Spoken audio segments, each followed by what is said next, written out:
से लगातार जो सियासी सरगर्मी है वो भी यहाँ तेज नजर आती है। लेकिन सत्तारूढ़ बीजेपी विकास, बांग्लादेशी घुसपैठ और इसके अलावा उन तमाम मुद्दों को लेकर जिसमें इंफ्रास्ट्रक्चर है, डबल इंजन सरकार के मुद्दे हैं, इन्हें लेकर लगातार जनता के बीच जा रही है।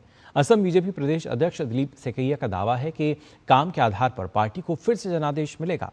असम में होने वाले विधानसभा चुनाव को लेकर असम बीजेपी प्रदेश अध्यक्ष दिलीप सेकैया से डीडी न्यूज के वरिष्ठ संवाददाता सोमेश पटेल ने खास बातचीत की। असम विधानसभा चुनाव को लेकर चुनावी सरगर्मियां तेज हैं और असम विधानसभा चुनाव में लगातार क्या जनता के मुद्दे हैं, इस वक्त हमसे बातचीत करने के लिए असम विधान बीजेपी के अध्यक्ष दिलीप सेकैया जी हमसे बातचीत करेंगे। सर, 9 अप्रैल को मतदान होना है जी, किस तरह की तैयारियां? पूरा तैयारी है।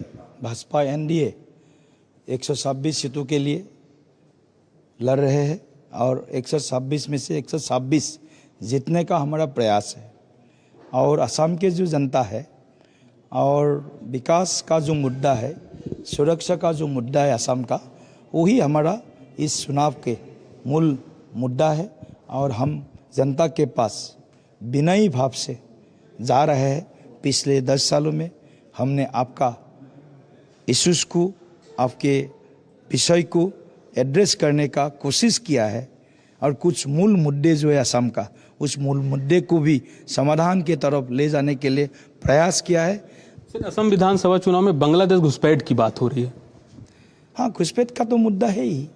ये केवल पॉलिटिकल मुद्दा नहीं है, ये असम के अस्मिता के साथ जुड़ा हुआ, असम के संस्कृति के साथ जुड़ा हुआ, असम के सभ्यता के साथ जुड़ा हुआ विषय है।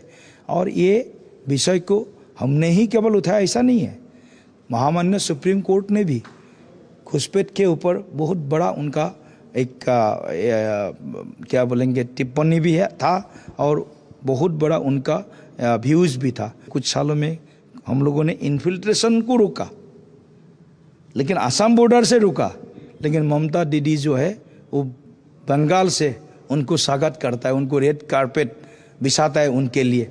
इसीलिए पूरे भारत का, विशेष करके बंगाल, असम, त्रिपुरा बॉर्डर और मेघालय काफ़ी हद तक अगर पूरा 100% सील हो जाएगा, असम में घुसपैठिया तो अभी आ नहीं सकेगा।